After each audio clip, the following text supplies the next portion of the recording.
Okei, tere, mina olen Tanel. Tere, mina olen Erki. Meie oleme sellisest ettevõttest siis nagu Smiley. Aitäh Turundajate Liidule, et te meid vastu võtsite. Nagu Anniken ütles, siis proovime, kuna meid on täna nii vähe, siis proovime teha sedasi, et tõesti mõtleme kaasa. Meil on tänane ettekanne, ma loodan, et nüüd tuli ekraanile ette ka. Tänane ettekanne on... Ma küsin kohe ühe küsimuse vahepeal, sorry. No. Kas te kõik kuulete meid? Chati võib kirjutada, et ei kuule. Ja, just.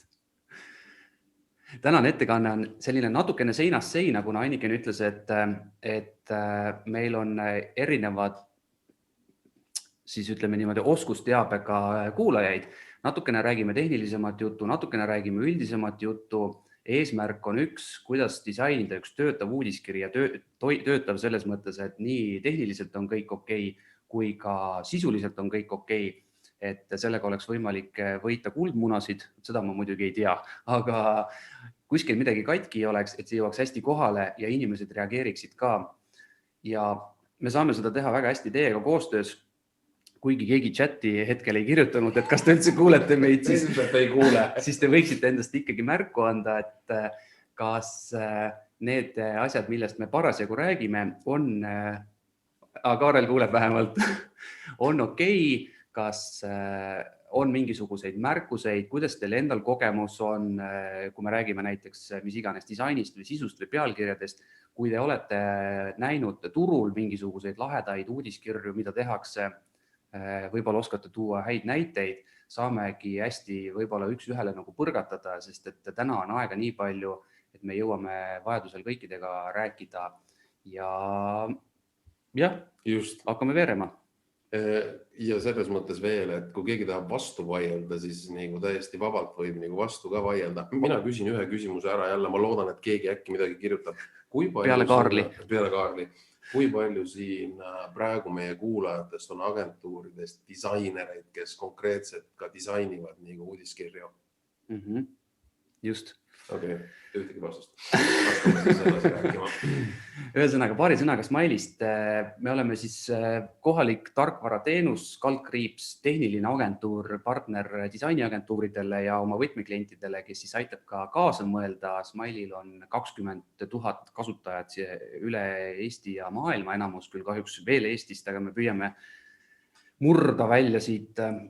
Saadame circa 150 miljonit kirja iga kuu, meie kliendid saadavad umbes 80 000 uudiskirja iga aasta. Et selle põhjal me siis ka täna räägime, selle põhjal me tegelikult üldse ka oma sisu nii-öelda toodame. Webinarid erinevatel teemadel, me kirjutame blogis ja ka uudiskirjas tegelikult sellest, et kui te täna veel ei ole nende asjadega liitunud, siis soovitame soojalt. Kõige lõpus on link ka. Ja Eestis 85% circa klientidest kõikides valdkondades kasutavad Smiley't. Selles mõttes me tegelikult teame päris hästi, mida tehakse, kas see on okei, kas see ei ole okei, mida tasub paremini teha. Ja sellest me siis ka täna räägime. Alustame sellega, et võtame natukene tehnilisemad teemad korraks ette. Kuna keegi jällegi ei vastanud, siis me võtame selle oma voli ja räägime sellistest asjadest, et mida üldse uudiskirja või selle nii-öelda nagu kirja templiidi või nagu põhja puhul arvestada, et see üldse töötaks, et see katki läheks, et see igas seadmes oleks okei ja inimesed saaksid selle sisu, mis te neile saadate, ka hästi kätte.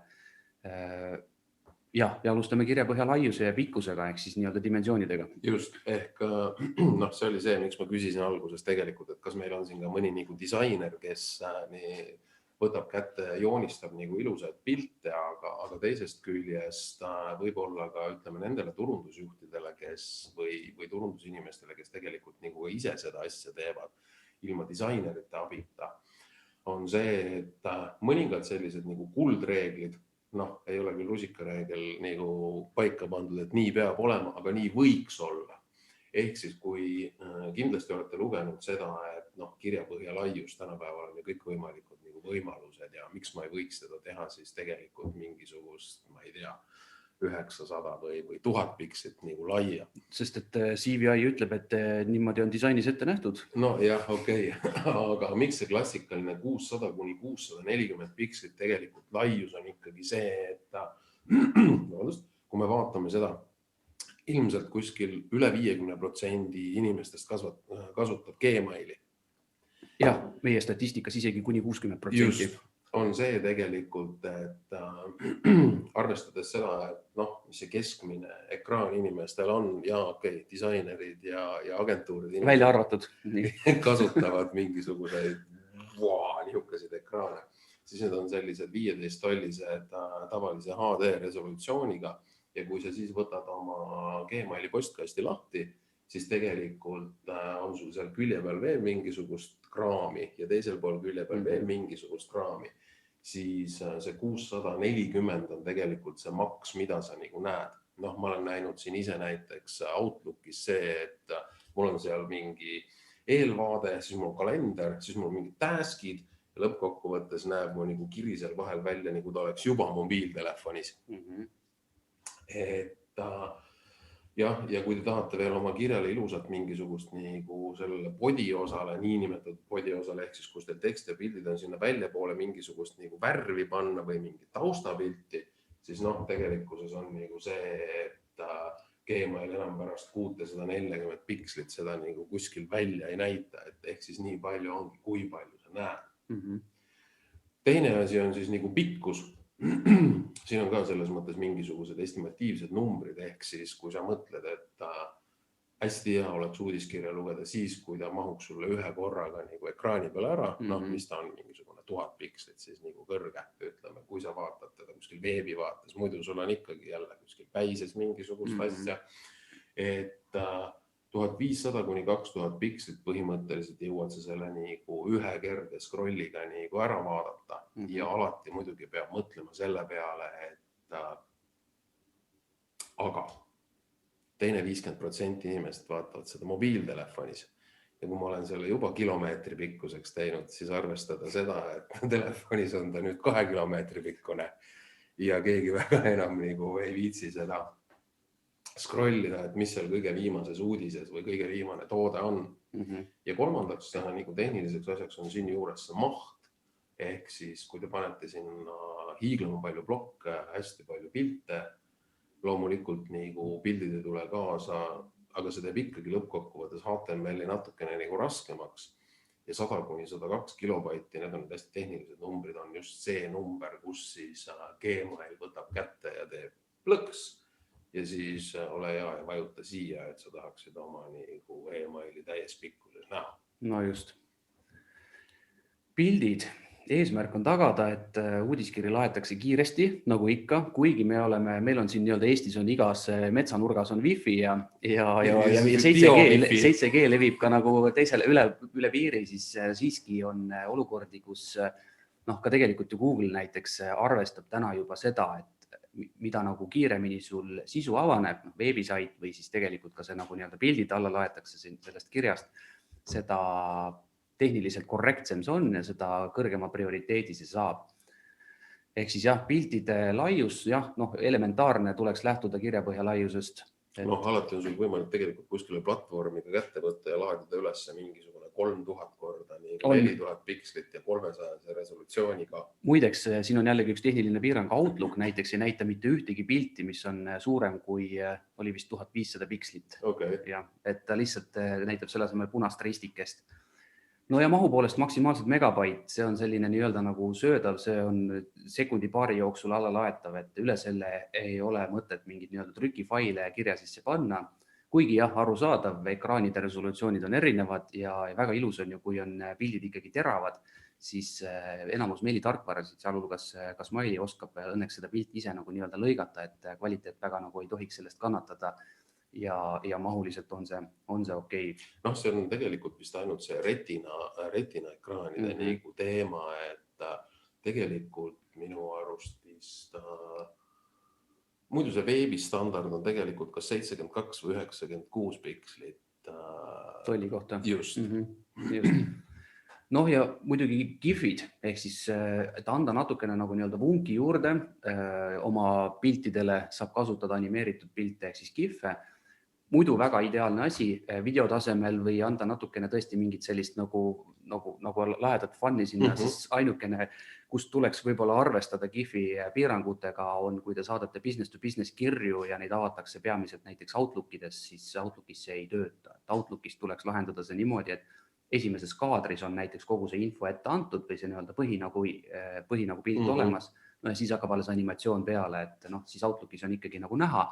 Tanelil oli üks tore näidis, said Finnairi uudiskirja, valge suur pildikene, no ei saa aru, kas seal peal on midagi või mitte, väike mummuke paistis nurga tagant ja kui sa võtsid selle oma Gmailis lahti, siis lendas lennuk ka nagu üle seal pildi pealt, et jah, aga tähelepanu aitab see tõmmata kindlasti paremini, kasutatakse, kuid pisut vähe.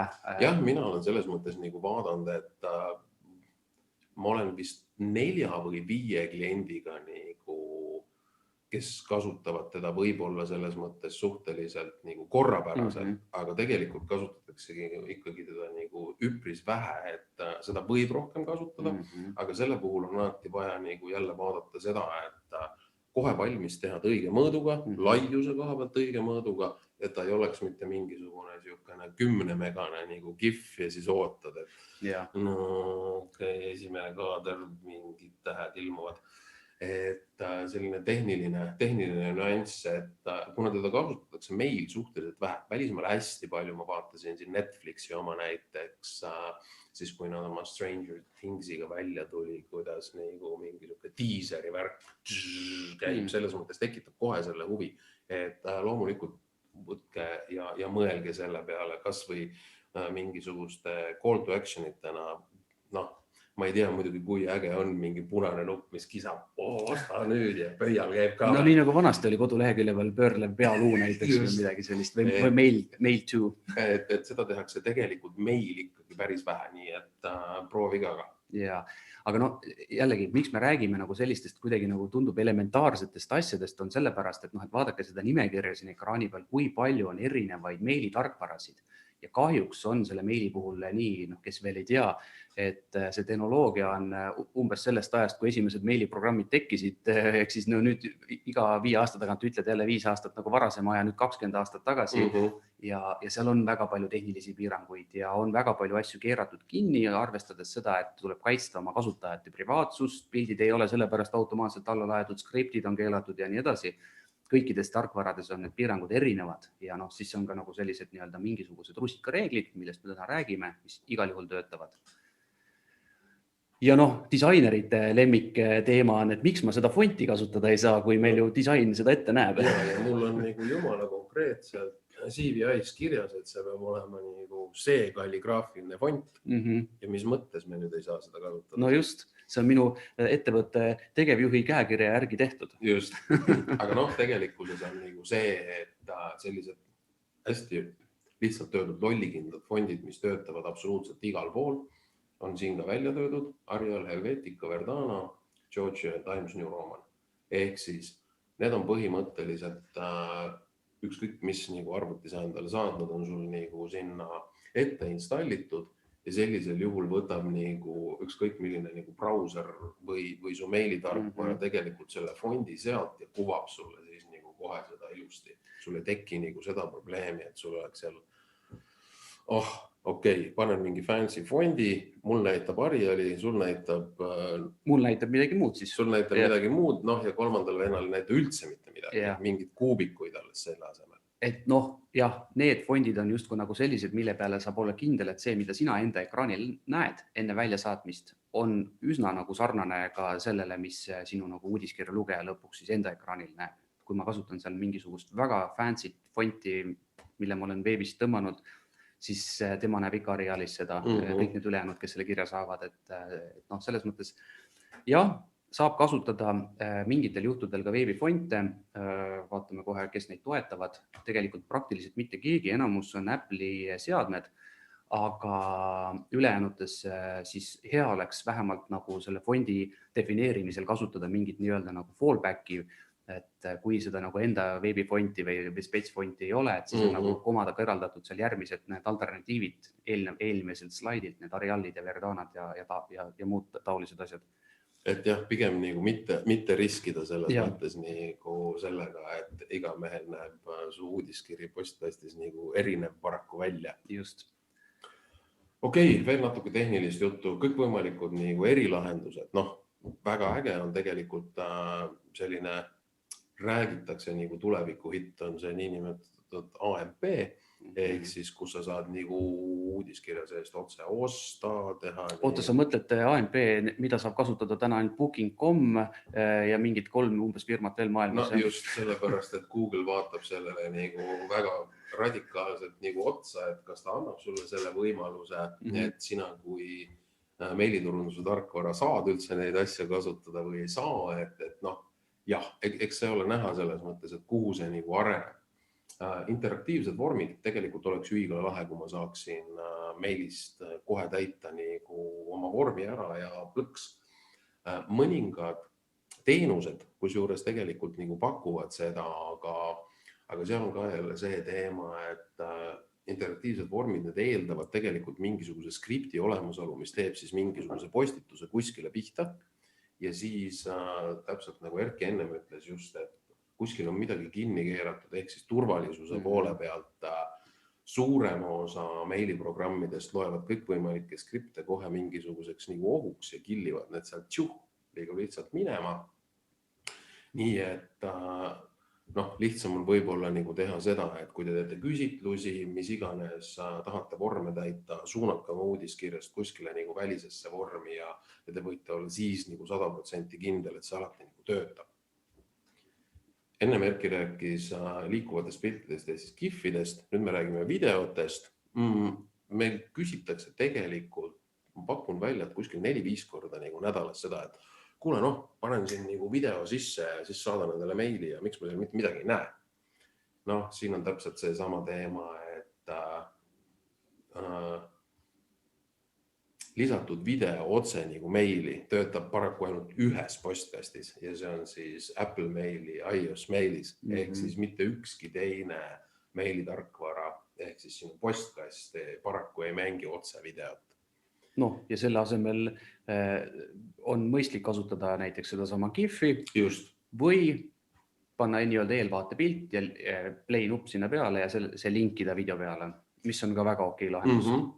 Ja mida tegelikult, kui mõelda seda, et me edaspidi räägime siin natukene sellistest asjadest, et kuidas sa saad nagu inimesi panna reageerima oma uudiskirjadele, siis tegelikult seda ajaloendurit ei kasutata ka väga tohutult. Ehk siis counter, jah? Just. Me oleme siin Eestis ja me ei räägi nagu fancy'de Ameerika. Fancy'de. Ehk siis tegelikult need ajaloendurid on päris lihtsad lahendused, neid on võimalik ise teha, see on põhimõtteliselt GIF-fail, mis siis PHP skriptiga loeb nagu mingist hetkest tagasi või tegelikult otsida natukene internetis ja seal on päris palju tasuta nagu kohti, kus te saate ise selle kõik ära nagu määratada. Selline värv, sellised numbrid, sellised sinna kirjutad mingit asja tiksud juurde. Kuni selle kuupäevani ja saate ilusti enda nagu kirjapõhja selle nagu istutada. Oleme kasutanud enda klientide puhul ka ja just igasuguste ürituste jaoks, et selle asjani on veel nii palju aega või selle pakkumise lõpuni on nii palju aega ja tegelikult kutsub ikkagi klikkima küll. Okei, nüüd siis see tüüpiline nagu teema, et mis siis on? Mobile first, ehk siis tegelikult, kui te hakkate tegema enda nagu uudiskirja, siis mõelge alati selle peale, et milline ta peaks nägema mobiilis välja. Nüüd on jälle see küsimus, et mitte keegi ei vastanud, kas meil on siin disainerid, tundub, et ei ole ühtegi disainerit. Aga kas kedagi muud on? Ma kuulen kilkid ja sirinat. Just. Kaarel, ära sina vasta. Et ma olen tegelikult nagu näinud seda, et ärge keegi ennast tundke puudutatuna selles mõttes, et aga ma olen paraku näinud agentuuride puhul seda, et tehakse hästi lahe kujundus välja, desktopi vaate mõttes väga super. Kõik on nagu ülihea. Ja siis ma küsin, et aga kas teil on mingisugune nagu idee selle koha pealt ka, et milline ta peaks mobiilis välja nägema? Ma ei tea, tõmbaks kokku natukene. Et ma näitan siin kohe paari nagu näidet veel. siin on hea näide selles mõttes, et mismoodi võiks mõelda, et okei, meil on siin mingisugune 4 asja, mille me tahame tähelepanu juhtida, mismoodi nad siis mobiilis nagu välja näevad ja kui mul on mingisugused nagu loetelud, need oleksid võinud olla ka 2 tükki kõrvuti, lähevad jälle üksteise alla. Siin järgmise pildi peal on tegelikult just see küsimus, et okei, mis siis juhtub? Teeme mobiilis nagu ta lihtsalt väiksemaks, põhimõtteliselt tähendab see seda, et ma tegelikult seda nagu jõulu soovi teksti ilmselgelt telefonist näha ei saa. Okei, teeme teise variandi, teeme sellise variandi, et see kuusk liigub. Kui ta sinna üles liigub, siis on see kuusk nii pikk, et ma ei jõua kunagi selle nagu soovini. Kui ta sinna alla liigub, siis on nagu see, et ma lugesin selle asja ära, mis point sellel kuusel seal all on, ma niikuinii ei vaata teda. Ehk siis, ja me tegime siis koos agentuuriga selle lahenduse, et aga okei, mobiilis selles mõttes me tahame nagu edasi anda selle info, selle soovi, kaotame selles mõttes nagu selle visuaali üldse ära, sellepärast, et telefon on nagu nii see koht, kus sa suhteliselt kiirelt nagu vaatad, et mis nagu toimib. Ja tegelikult siit kogu selle asja nagu moraal või see point on nagu selles, et mõelge väga täpselt läbi selle peale. See, et desktopis väga hea, kui teil on vähegi keerulisem struktuur meilil või mingisugune nagu loogika, siis mängige ennem läbi see, mismoodi ta võiks nagu olla mobiilis nähtav. Ja see kehtib nüüd sellisel juhul, kui meil oleks siin teisel pool ekraani disainereid, kes ehitavad neid kirjapõhjasid, ikkagi nagu iga kord näiteks lähtuvad kliendi nagu soovidest või eriprojektist. Me ei arvesta sellega, et kõikide nende meilitarkvarade drag and drop editorid töötavad niikuinii kuidagi ja nad adapteeruvad automaatselt, et see selles mõttes need näited nagu ei ole nendega tehtud, et see on nagu ikkagi suhteliselt custom lahendused. Jah, meilitehnoloogia on küll vana, aga sellega ikkagi annab natukene tänapäevaseid lahendusi teha ka. Ja nüüd, kuna ühtegi disainerit siin ei ole, siis võib-olla mõni koodi on. Võib-olla on mõni koodikirjutaja, isegi Kaarel ei tõstnud seekord kätte. Okei, tegelikult on nagu see teema, et kui te olete harjunud nagu tegema, ma räägin seda, et kui praegu keegi võtab kätte ja tahab ise nagu meili koodi kirjutada, et ta väga äge nagu välja näeks, siis on natukene nagu seda teemat, et kui te olete tulnud kuskil veebiettevõttest ja te ei ole nagu süvitsi läinud sellesse, mismoodi nagu see meil tegelikult postkastis nagu töötab. Nüüd on see, et kui Erki ütles, et võiks nagu 20 aastat nagu tagasi astuda, siis siin selle koodiga täpselt selline teema ongi, ehk siis kõik on tabel ja mingisugust nagu sellist väga lahedat gradient, mis iganes. Ümaraid nurkasid ei saa teha mingites tarkvarades. Hoveriga nagu nuppude peal liikumisi. Päises olevad CSS-stiilid korjatakse kõik lihtsalt minema, visatakse ära, need tuleb kõik teha inline, et jah, on olemas ka nii-öelda nagu raamistikke, ehk siis nagu kohe välja töötatud mingid toimivad HTML maketid, mille peale siis justkui nagu saab kohandada enda disaini. Aga nendega on ka nii ja naa, nad on nagu erineva kvaliteediga ja et võib juhtuda, et tuleb ikkagi minna natukene nii-öelda käärida pintsaku käised üles ja minna sinna koodi kapoti alla ja vaadata korraks sisse, et jah, siis väga nagu nii-öelda nagu tänapäeval veebisaite tehakse, seal ei anna nagu midagi sellega teha.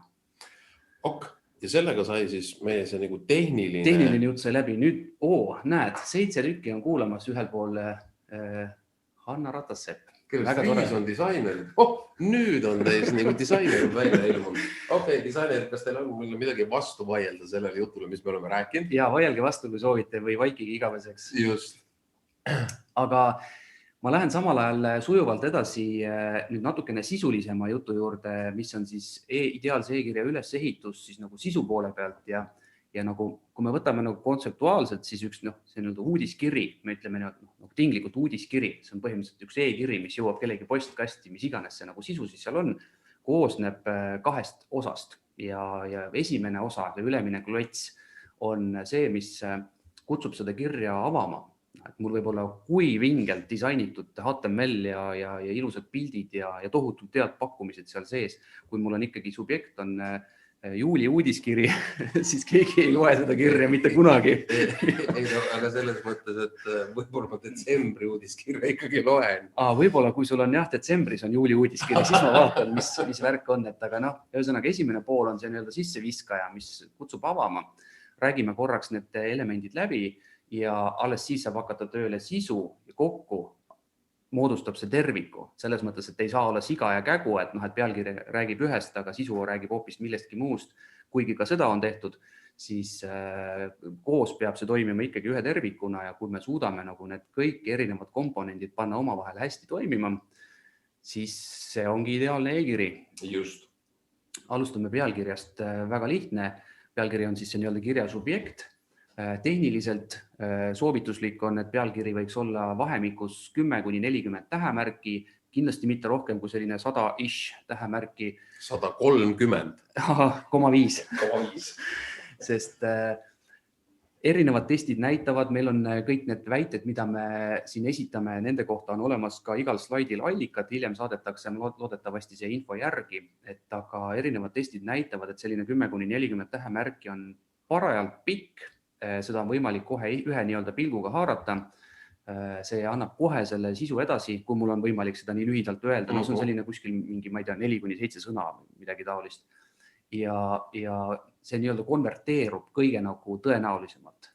Pluss siis nagu see, et kui me rääkisime, et 50% peaaegu loetakse mobiilis, siis ei ole ka see, et iPhone'il minu arust Apple Mail võtab kätte ja teeb sulle mingi hakkab lõikama ära, 3 punkti sinna. Ja kui sa oma story seal väga pikaks räägid, siis ilmselgelt see läheb kuskilt poole pealt nagu natukene nagu käest ära. No just, jah, üle 130,5 tähemärgis siis hakkavad meilitarkvarad neid võib-olla nagu ära lõikama ja see ei ole siis nagu mõtet sinna kirjutada rohkem enam otsa midagi, kui seda saba ei nähta.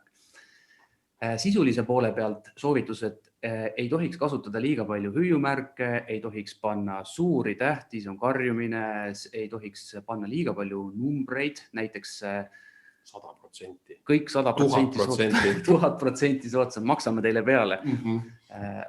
Need on selles mõttes nagu kõik sellised reeglid, mis on kuskil spämmifiltrites ära kirjeldatud. Nende eest kõikide selliste nagu asjade vastu eksimine võib anda väikese nagu trahvi ja lihtsalt kui need nagu erinevad nagu trahvi kogused siis nagu lõpuks nagu summeeruvad, et siis ühel hetkel võib juhtuda niimoodi, et muidu on kõik väga okei, aga siin sain väikse eksimuse eest trahvi, teises kohas sain väikse eksimuse eest, kolmandas kohas sain ja kokkuvõttes on see nii-öelda skoor, negatiivne skoor lõpuks nii suur, et see kiri läheb mul võib-olla spämmi kausta või ei jõua üldse kohale või pannakse subjekti ette veel 4-nurkne sulg, spämm, alert, 4-nurkne sulg ja siis ma seda tegelikult subjekti ei näe.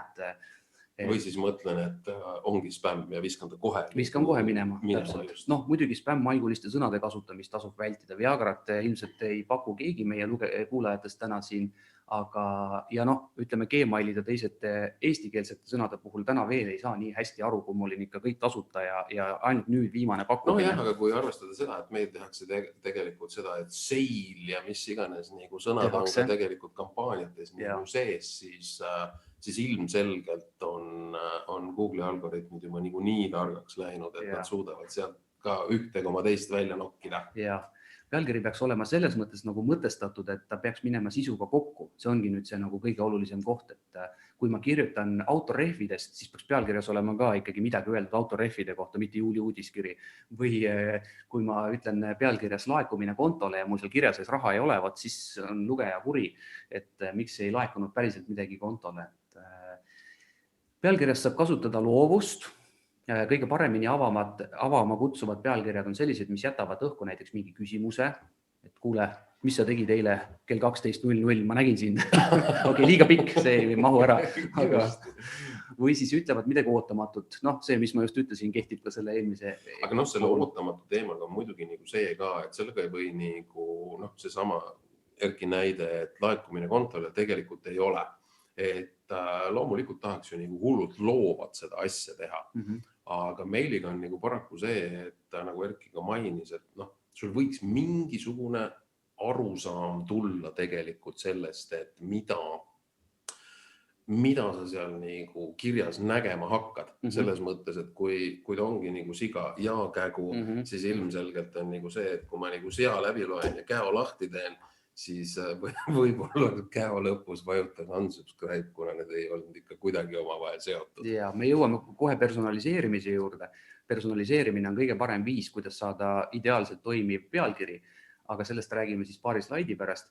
Aga noh, veel näiteks tekita soov vastata. Noh, et kui sa esitad, üks näide oli küll, et jätta õhku küsimus, aga noh, et see peab olema siis mingisugune selline väide või küsimus, mis nagu kutsub seda kirja avama, et ma tahaksin vastata. Miks sa kirjutad mulle nii või mis iganes. Või ehk siis FOMO, tekita ajakriitiline tegevus soov. Selle sama nagu counteriga. Meil on nüüd ainult üks pakkumine veel ja see kehtib 5 minutit. Personaliseerida pealkirja, tere Tanel, võib tehakse, ühe korra teed, on hästi, natukene aitab kirja avamisele kaasa, teist korda on juba igav, aga saab ka näiteks personaliseerida asukohta arvestades. Tere Tallinna elanik, tere. Ootame sind valima esmaspäeval.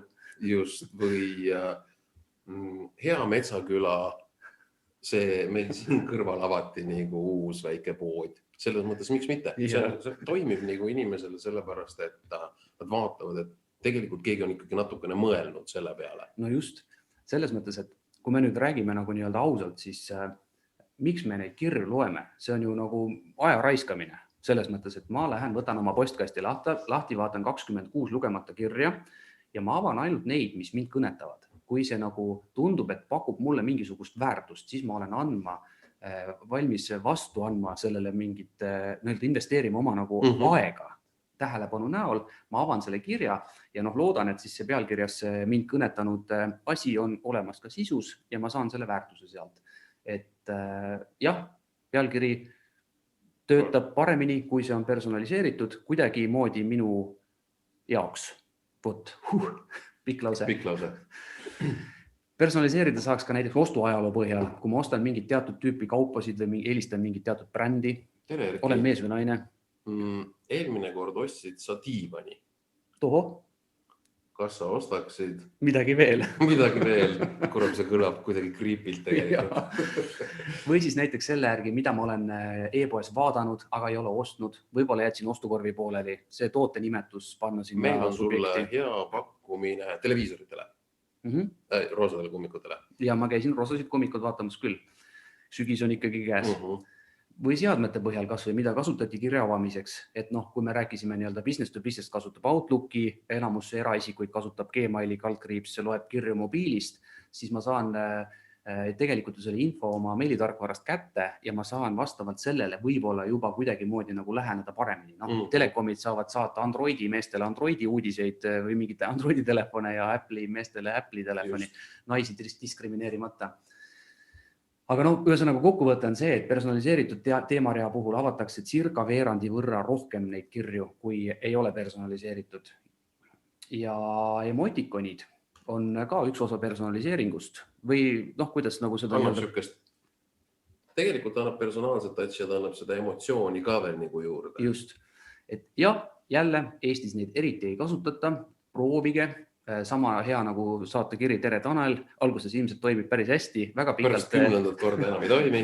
Väga pikalt välja ei vea, aga kui see on nagu hästi sihitud, siis tegelikult selle näite peal, mis siin ekraani peal on, ma ütleks küll, et nii nagu igasugused hashtagid ja nagu muud taolised asjad, ta tõmbab veidikene ikkagi tähelepanu enda peale küll. Aga sellega on ka see, et tegelikult ei tohiks sellega nagu üle pingutada nii, et sul on kogu aeg küll lilled, südamed, kollid, siis tuleb talv, siis tuleb lumemäed ja kingipakid, et jah. See on nüüd natukene ameerikalik näide, aga circa 2 miljardi uudiskirja saatmisel siis nagu saadud tulemused, et kui me ütlesime, et millest subjekt võiks koosneda peale selle, et ta võiks olla lihtsalt juuli uudiskiri, siis mõned näited, kuidas teha sellist nii-öelda intrigeerivat pealkirja, mis kutsub inimesi kõige rohkem avama ja siis võib-olla nagu on võimalik neid ka Eesti oludesse kohandada.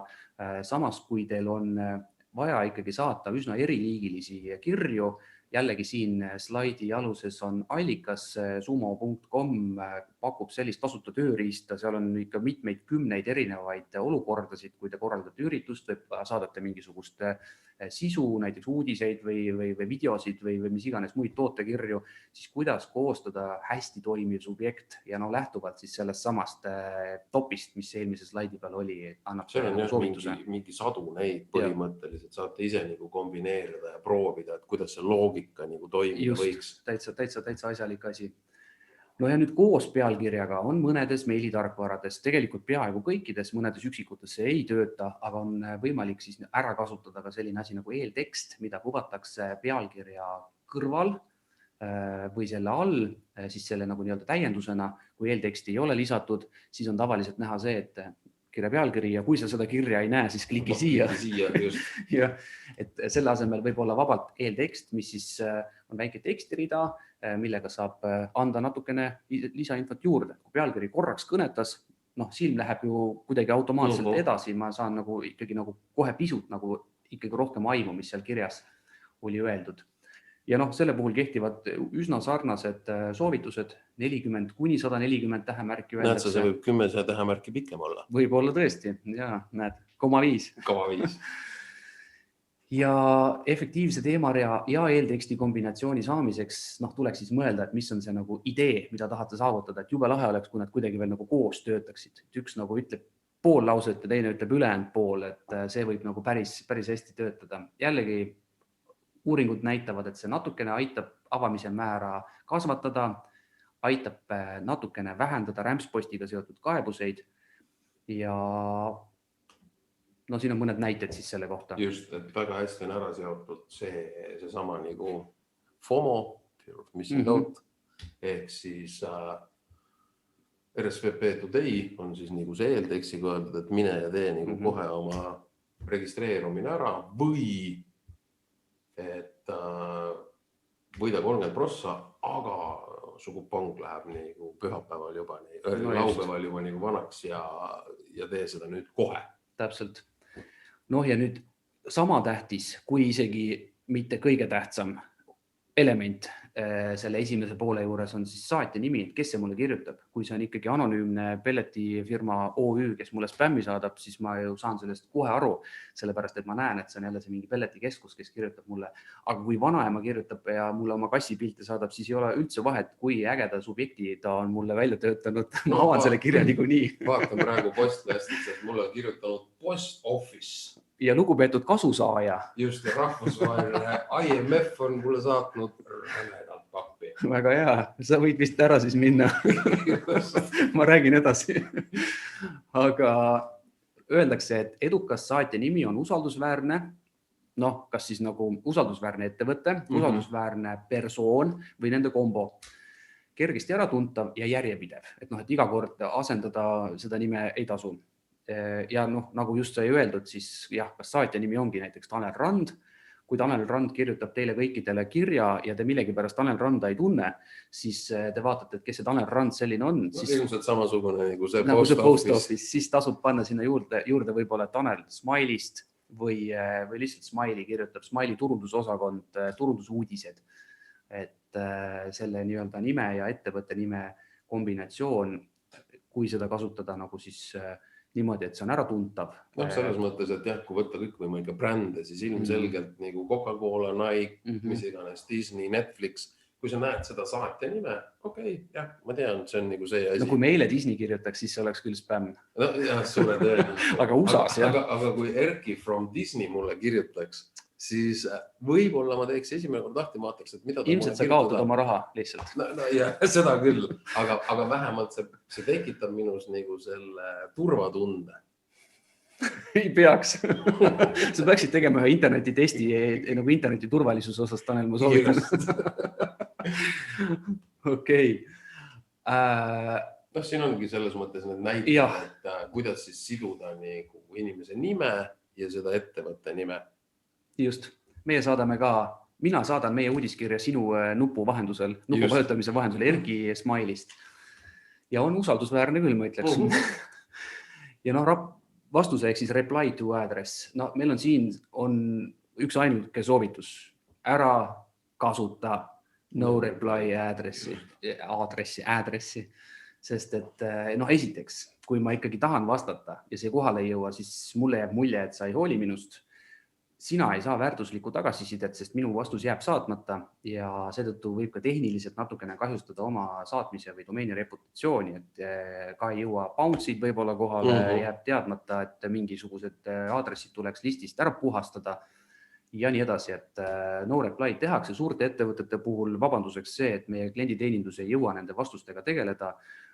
Noh, aga see ei ole hea. Selles mõttes vaatan nagu meie suurte klientidele, et tegelikult päris palju on ikkagi reaalne nagu see ja noh, kui tekib mingisugune küsimus, siis ma mäletan, ükskord tegime ühele jaekaubandusettevõttele ja siis nad võtsid kätte, neil oli seal tõsiselt reaalne nagu aadress ja siis nad võtsid kätte ja jätsid millegipärast 2 või 3 kuud saatmata ja nad said nagu tohutult meile koos vanade meilidega selles mõttes, mis neil olid nende nimelt nagu saadetud, et kuulge, miks te enam uudiskirju ei saada, aga see oli nende jaoks selles mõttes nagu indikaator, nad said selle info, et tegelikult on see väga oluline asi, mida me peame saatma. Oleks see no reply on, siis oleks kuskil mutiaugus olnud kogu see info. Kõige hullem on veel see, et kui sa soovid sellest kirjast lahkuda, siis mine logi sisse ise teenindusse oma ID-kaardiga ja siis otsi kuskilt üles see linnuke ja kui sa tahad meie klienditeenindusega suhelda, siis mine täida see vorm ära kuskil kodulehekülje peal seal kuskil taga augus, et inimesed tahavad ikkagi suhelda. No just. Kui me räägime ikkagi nagu selles mõttes meili suhtlusest, siis see on väga personaalne. See on ainult sellest nagu natukene personaalsem, veel on suhtlemine silmast silma oma kalli abikaasaga, aga seal vahepeal on veel SMS, ja siis sellest järgmine number 3 on nagu e-kiri. Ikkagi inimesed suhtlevad inimestega, mitte robotitega ja kui mulle tehakse see nagu raskeks või see on nagu liiga selline kantse liitne, siis see on jama ja see ei saagi selles mõttes nagu tegelikult lõpuni väga hästi toimida. Kui ma lihtsalt nagu jagan selle info üle maailma laiali, et näete, nüüd mul tuli uus toode ja kuskilt ikka ostud tulevad, siis on okei. Kui ma tahan optimeerida, sealt tuleks palju rohkem oste, siis ma pean tegema nii nagu natuke nagu soovitame. Aga tulles nüüd sisu juurde, ütleme nii, et me saime selle ülihea subjekti valmis, mille ma nüüd võin oma vanaemale soovituseks anda, kui ta mulle kassipilte tahab saata, mis siis nagu sinna kirja sisse panna. Ja esimene osa, mida ma näen tavaliselt enne scrollima hakkamist või mõnedes meilitarkvarades on nagu ka esimesed 200 pikslit näha. Enne nagu, nii kui ma sinna kirja peale vajutan, on siis see päis, nimetame seda tinglikult päiseks, esimene ots sellest kirjast. Ja siin on mingid päised toodud näiteks. Selles mõttes, et kaks ülemist on siis konkreetsed, ehk siis identifikaator logona, mis ettevõttega tegu, keegi pakub nagu sulle kohe tegelikult enne kõike muud tasuta kohale toimetamist ja siis on sul väike mingisugune menüü, mehed, naised, lapsed, mis iganes. Ja tegelikult, kui sa saad sealt selle info kätte, et mida mulle siin nagu pakutakse, siis ilmselgelt sa vaatad nagu edasi ka ja lähed nagu allapoole. Siin all on natukene selles mõttes selline radikaalne näide, et ma olen üritanud absoluutselt kõik selle info nagu ühte kohta panna. Ma arvan, et koduleheküljest on tehtud screenshot. Ja suure tõenäosusega küll. Ja ilmselgelt ma ei suuda isegi siit välja mõelda, et kuhu ma klikkan või kuhu jooksma hakkaks. Jah, ehk siis päis võiks või sisu, päis võiks anda ülevaate, mis kaubamärgiga on tegu, kui on ettevõtte kiri, see võiks olla lihtne ja puhas, kui võimalik annab mingisuguse väikse kokkuvõtte, mis seal kirjas hakkab järgnema. Jällegi saab seda kasutada natukene ka nagu selle subjekti laiendusena, ma olen seal ikkagi lahti võtnud ja siis on mulle kohe öeldud, et näed, vaata kui lahe, kui sa nüüd kohe tellid, siis on veel tasuta transport ka. Ja tehniline soovitus mitte rohkem kui selline 70-200 pikslit, sest et see on see nii-öelda fold, pealpool seda foldi, ma ei tea, mis eesti keeles on, et enne kerima hakkamist. See on selline preview panel, kus sa seda osa näed. Et kui läheb üle selle, siis ei saa ka nagu see päis tööle hakata, et ma ei näe kogu seda infot, mis te tahtsite mulle sellega anda. Pildid. Jah, piltide tehnilistest parameetritest me natuke korra rääkisime, aga nagu sisuga, koos, siis on soovitus, et pildid ei tohiks sisaldada mitte mingisugust sisu. Selles mõttes, et pildi peale ei tohiks panna teksti, pakkumisi, mingisuguseid badge, võib panna, hindasid ei tohiks panna, pildi peale ei tohiks panna kampaania tingimusi, sest kui me räägime, et e-kirja selline hea avamise protsent on umbes 20, alla selle on kehva, üle selle on normaalne, siis see tähendab seda, et need on need inimesed, kes on pild alla laadinud. Ehk siis kui ülejäänud 80% ei näe seda, mis sa mulle sinna pildi peale panid, siis võib-olla mul jääb väga oluline info saamata. Kohe näitame ühte head näidet ka, kus siis esimene ülemine pool, ma ei tea, kas te, kui ma nüüd siin hiirega vehin ekraani peal, kas te näete, on väga ilusti disainitud, selline kena pakkumistega kiri. Hinnad, allahindlused suurelt välja toodud, teise värviga ka veel välja toodud. Aga lõppkokkuvõttes on see, et isegi ma oma nagu Gmaili postkastis olen võib-olla see vend, kes ei tahaks ja telefonis veel seda enam nagu piiraksin seda poolt, et ära lae mulle kohe pilt alla. Just. Ja ütleme Outlookis, kui me räägime ettevõtluse poole pealt, siis suure tõenäosus, kes kasutavad, seal on by default, on sul need välja lülitatud, siis mida sa siis näed? Ühesõnaga, sa oled pannud oma ilusad roosad kummikud, et nad maksavad ainult nagu 65 senti ja peale selle me toome nad tasuta kohale, ehk siis kui sul on kogu see info sellise pildi peal, siis sa paraku sellisel juhul, kui inimesed pilte ei ava, nagu Erki tõi selle näite, et tegelikult 80%, keegi ei ütle, et nad ei nagu vaata seda meili läbi, aga kui neil on pildid välja lülitatud, siis nad näevad põhimõtteliselt nagu seda 4 ilusat kuubikut ja siis all seda, et siit on ilgelt ja lihtne lahkuda. Ja, see piltide arvelt nagu ülespoole keris, ma ei pea ise väga palju scrollima. Just, et mõelge selle peale alati, ma paraku näen seda tegelikkuses praktiliselt iga nädal, kui keegi küsib, kuule, aga mul on nüüd nii, mõtleme, et kuulge, aga katsuge siis võimalikult rohkem üle anda tekstiga ja võimalikult vähe sellest informatsioonist. Või kui see on nii oluline ja ta on selles mõttes nagu asja nagu osa, siis dubleerige see alati ka tekstina. Mitte, et pildi peale ei oleks nagu kogu informatsioon. Ma olen paraku näinud ka muidugi neid kirju, mis ongi ainult üks suur pilt, kus sul on tegelikult nagu kõik asjad sinna peale pandud näiteks. Restoran saadab uudiskirja, mis on menüü. Ja see peaks olema ju just, kus sa sööd silmadega tegelikult kõige pealt. Aga kui see on välja lülitatud, siis sa ei söö paraku midagi. Ja rusikareegel on 50-50 umbes on piltide ja teksti osakaal siis nagu pindalalt, et mitte rohkem, kui on müügikiri arusaadav, pilte tuleb kasutada, sest paljugi Teslat me ei osta ilma pildita, roosasid kummikuid ka ei osta ilma pildita, aga kõik see oluline info selleks, et see ostuotsus ära teha ja need nupud ja hinnad ja muud asjad peaksid olema seal kuskil pildi kõrval. Ja siin all oleval näitel, kui võimalik, siis võiks olla pildil ka mingisugune alttekst. Tegelikult on võimalik seda alttekstiga natukene disainida niimoodi, et seal pildil on veel tegelikult mingi taustalärv ja see tekst on natukene suurem ja võib-olla mingit teist värvi, et iseenesest annab nagu mängida sellega stiilidega, aga ei tasu nagu üle pingutada, et kokkuvõttes ei anna see nagu palju juurde. Välja arvatud, me oleme natukene teinud sellist uurimustööd ja näiteks kui on ekraanilugejad, siis nemad saavad aru, mis seal pildi peal on, kui on alttekst pandud, ongi need roosad kummikud, väga ilusad lillelised, või siis tulevikus Alexa täna juba oskab lugeda kirju ette, aga Google Home veel ei oska, ilmselt see aeg ei ole ka kaugel. Jällegi, kui ma saadan lihtsalt 4 kastikesega kirja, unsubscribe now, do you want to click? Unsubscribe. Et siis tegelikult ma saaksin ka selle info kätte, mis mulle kirjutati võib-olla nagu lähitulevikus oma nutiseadmelt, siis tasub selle peale mõelda. Tekstid, kui pilte on umbes pool ja tekste ülejäänud pool, mis see tekst siis on? Ma ei tea, osta kohe ja siis kirjeldad oma roosad kummikud ikkagi natukene rohkem lahti. Ja, ilmastikukindlad ka. Ilmastikukindlad ka. Teksti puhul jällegi soovitus on see, et ärme pane neid nii-öelda oma koduleheküljel olevaid uudiseid sinna teksti sisse. Tekst ei tohiks olla üldse pikk. Soovitus on teha uudiskirja jaoks üldse täiesti eraldi kopi, mis on loov, mis natukene tegeleb selle psühholoogilise poolega ka, kuidas inimese tähelepanu juhtida sealt sellest päisest siis edasi, kirjeldab ära, kuule vaata see võit, mille sa nüüd saad, kui sa kohe tegutsed, ja siis on mingisugune asi veel, minu onupoeg ka soovitab, on sinna juurde veel pandud ja siis tuleb see call to action.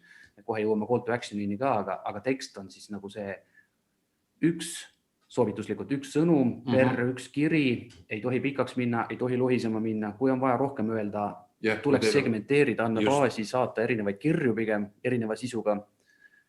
Ja kui ei ole ka seda võimalust, siis teha niimoodi, et okei, iga plokk sul selles nagu kirjas on nagu üks mingi erinev nagu konkreetne asi. Ehk siis mingisugune loogika peab selles mõttes või struktuur peab selles alati olema, et mitte, et hakkad kuskilt ühest otsast peale ja jõuad tont teab mingisse täiesti teise nagu teemasse. Kui mul on müügikiri, siis kahtlemata ma pean sinna sisse panema pakkumisi, aga näiteks oleme teinud testi, kus selle asemel, et iga pakkumise all on, et osta kohe või vaata siit. Kui mul on kampaanias rohkem tooteid, siis all on üks suur nupp. Kõigepealt pakkumised on selline nagu appetizer ja all on suur nupp, vaata kõiki meie tooteid ja selle peale klikiti rohkem, tegime sellise AB testi, kus selle suure nupu peale klikiti rohkem kui teises kirjas olevatele kõikidele toodetele kokku. Et, nagu me ütlesime, igal kirjal on üks sõnum, üks eesmärk. Minu eesmärk on saada kas siis rohkem klikke, rohkem oste, veebikülastusi, registreerunud video vaatamisi. Mis iganes. Kõik see sisu peaks nagu suunama selle peale, et tee seda. Lõigud lühikesed, igas lõigus vajadusel üks konkreetne point või idee, jälgi loogilist struktuuri ja kui võimalik, siis personaliseeri. Sama lugu nagu subjekti puhul. Kui see on tehtud minu jaoks, siis see töötab paremini. Ja tegelikult see, mida Erki enne ütles, on kogu selle asja tegelikult kõige õigem point, et kirjutage, siin on agentuuride inimesed ja öelge kliendile seda, et mõtleme uudiskirja jaoks täiesti nagu unikaalse kopi. Ärme tee niimoodi, et okei, meil oli siin bänneril mingisugune asi ja siis me panime mingisuguse postituse Facebooki. Võtame selle sama teksti, mis sinna Facebooki läks ja paneme selle nagu uudiskirja. Et mõelge selle peale, et tegelikult see on selline kanal, kus te saate öelda Tanel Erkile täiesti oma nagu teemat. Just. Kuskil mujal selles mõttes te ei saa seda nagu suhtumist hoida nagu nii personaalse. Ehk siis, kui võimalik premeerida oma lugejaid tänu sellele, et nad seda kirja lugesid, kutsuda neid üles midagi tegema. Ja kui ise ei oska, siis vaata ringi turul, mis teised teevad, mis konkurendid teevad, mis üldse ägedaid uudiskirju maailmas tehakse ja varasta. Äkki kuskilt saad nagu hea idee. Üks hea näide, kui ei ole pilte võimalik või vajalik kasutada, siis tegelikult ka tekstipõhiselt saab teha väga lahedaid e-maile. See on küll nagu nii-öelda päriselt uudiskiri. See ongi nagu pikem jutt, aga igasuguste taustavärvide, vahejoonte, fondi, stiilide, suuruste, värvidega, tabeli, kastikestega annaks teha täitsa kenasid küljendusi ja ei ole vaja üldse minna Photoshopi, ei ole vaja üldse lahtigi võtta. Kusjuures tegelikult jällegi me ühele telekomile tegime väga põhjaliku testi, kus neil oli hästi ilus kampaania ja disainiti ka selle kampaaniaga kokku sobiv uudiskirja kujundus ja me ütlesime, et kuulge, see ei ole pointi selle peale nii palju energiat kulutada. Selles mõttes võib-olla natukene vale sihtgrupp, et agentuur tegelikult tahab ilusaid asju ju teha. See on nagu crap, mis me siin vaatame, eks. Aga nagu sisuliselt, kui me mõtleme, kui me tahame nagu müüki saada juurde, siis selle testi tulemus oli selline, et kui jällegi poolele AB testi sihtgrupile läks väga lahedalt kenasti tehniliselt tehtud banner tüüpi uudiskiri, kus oli taustapilt ilusti, selle peal tekstid, kõik oli loetav kohe ilma pilte sisse lülitamata. Lumisadas ka veel. Ja Gifiga lumisadas veel. Ja siis teisele poole läks tavaline drag and drop, mis nägi ka väga hea välja, aga et selles mõttes seal oli null erilahendust. Ja lõpuks see drag and drop võitis sellepärast, et ta oli peale vaadates tegelikult võib-olla nagu lihtsam, harjumuspärasem. Inbox on nagu ikkagi nagu must-valge tegelikult ju, kui ma kirjutan sinuga oma vahel. Just, et selles mõttes point on nagu don't over design. Don't over design, just, täpselt nii. Kaarel tahab vastu vahelda, siis pärast räägime, aga nii, no võt, ja kui nüüd kõik see tekst on nagu mul ära kirjutatud, siis ma tahan, et nad nagu vajutaksid sinna nupu peale ka. Millise nupu peale? Kas selle 10 nupu peale, mis sa ennem panid iga toote alla? Just, et nupp, või see call to action tegelikult ei pea olema nupp, see võib olla tekstilink, kutsub midagi üles tegema, see võib olla pilt, kui jah. Me rääkisime ennem just GIF-ist. Ja, see võib keerlev olla pealuu. Täpselt, keerlev pealuu võib olla. Kui võimalik, siis lahendame selle nii-öelda ühe CTA-ga, ja siin on mõned siis, soovitus sisu osas muidugi, vabandust, jäi korra vahele, et call to action, nii nagu sisu, peaks olema samamoodi tegevusele suunatud, midagi üles kutsuv, suure loetav, aga samas nagu sisult või nagu mahult võimalikult lühike, ehk siis mitte lihtsalt osta nüüd või kliki siia, nagu tavaliselt tehakse või vaata siit. Tegelikult vist kõik teevadki nii. Aga siin jällegi allikates on päris lahe näide, kuidas on erinevaid võimalusi võimalik kasutada, kui sa tahad näidata, kutsuda üles videot vaatama või sisu lugema või üritusele registreerima, et milliseid nagu sõnastusi kasutada. Et mõtle alati selles mõttes nagu tegelikult selle nagu lõpptulemuse peale näiteks, mida sa nagu saavutada tahad, et hästi lihtne on tegelikult ükskõik milline see aktsioon sul seal taga on või mida sa teha tahad, ongi paned nagu vajuta siia.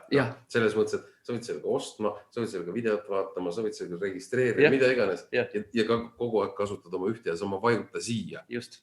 Et tegelikult mõtle pigem nagu sellele eesmärgile ja sealt saab tegelikult tuletada hästi palju erinevaid võimalusi. No võt, mõned näited siis, kuidas on tehtud ilusad call to action nupukesed.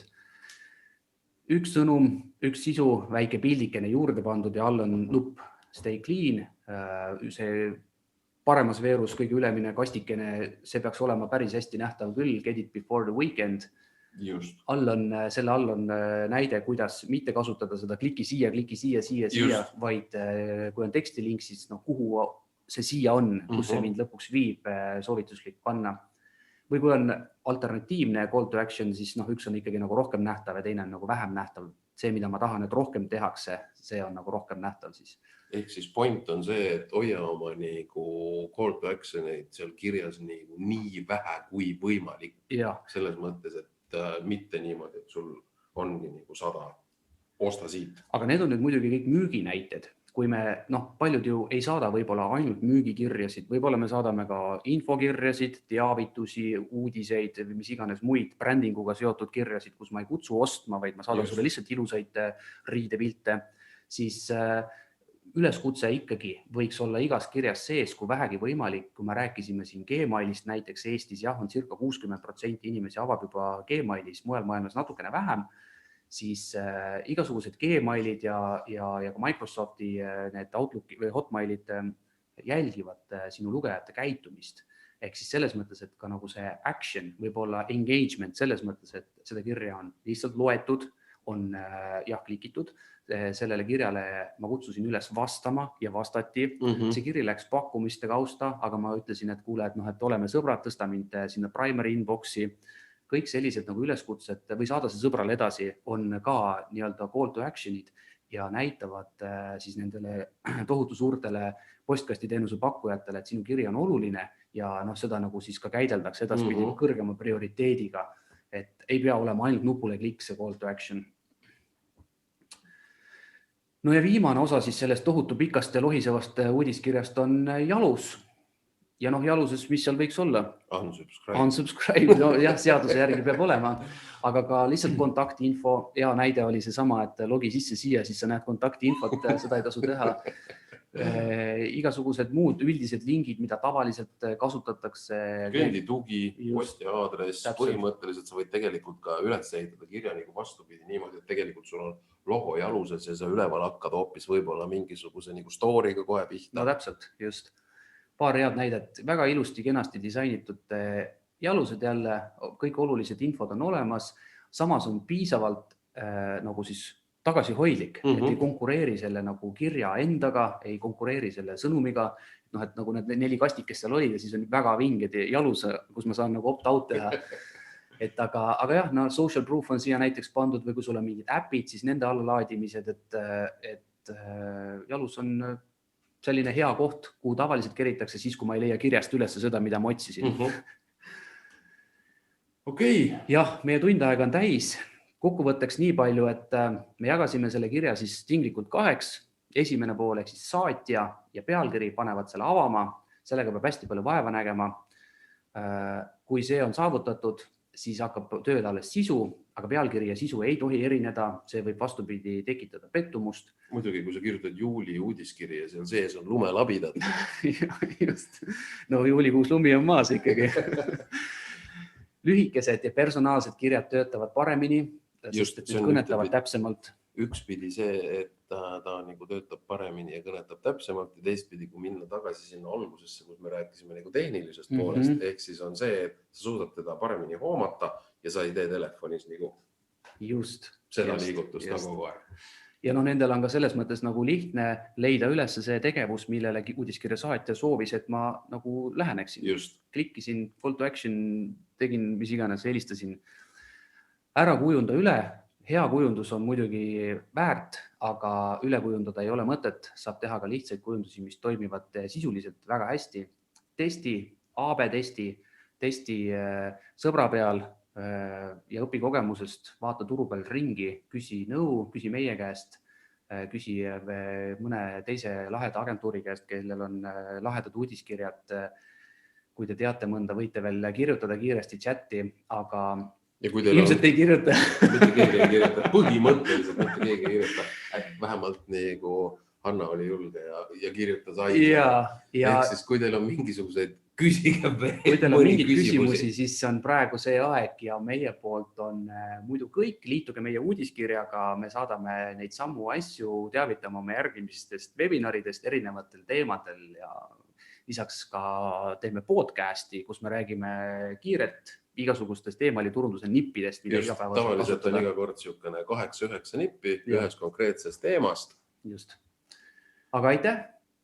Ühesõnaga, tüüpilised eestlased, mitte ühtegi küsimust. Kaarel, küsi midagi, päästa hädast välja. Tuli poolt ka, kordangi seda sama üleskutset, et kui on küsimusi, siis küsige nüüd, aga kui olete häbelikud, siis ma arvan, et saatke küsimusi meilile ja kas meile või siis otse Smileypoistele. Ja niimoodi ma arvan, et tõmbame, ma annan mõne sekundi nüüd küsimusteks. Me võtame vastamiseks rohkem. Aga siis tuli poolt suur tänu rääkijatele, suur tänu kuulajatele ja suur tänu küsijatele. Just. Olgu. Aitäh. Järgmise korrani.